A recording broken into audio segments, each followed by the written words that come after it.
ඔයා දන්නවද? මේ ලෝකේ වැඩියෙන්ම හිනාවෙන අනිත් අයට උදව් කරන හොඳම මිනිස්සු. ගොඩක් වෙලාවට රෑට තනියම කොට්ටෙට මුහුණ තියාගෙන අඬනවා. ඔවුන් තමන්ගේ වේදනාව ලෝකෙට පෙන්වන්නේ නැහැ.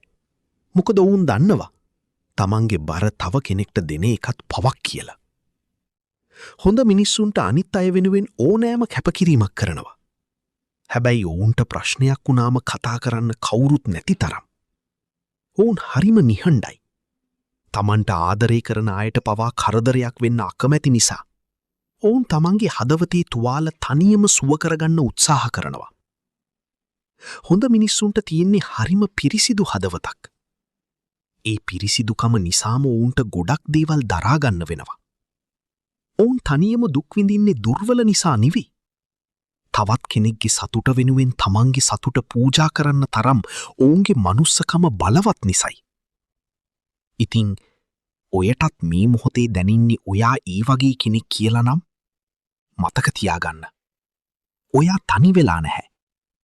ඔයාගේ හොඳකම කවදා හරි දවසක ඔයාට ලොකු ආශිර්වාදයක් අරන් ඒවි. ඔයා දන්න හැමෝටම උදව් කරන්නේ හොඳ මිනිස්සුන්ව අගය කරන්න. මේ වීඩියෝ එක ඔවුන්ට ෂෙයා කරන්න.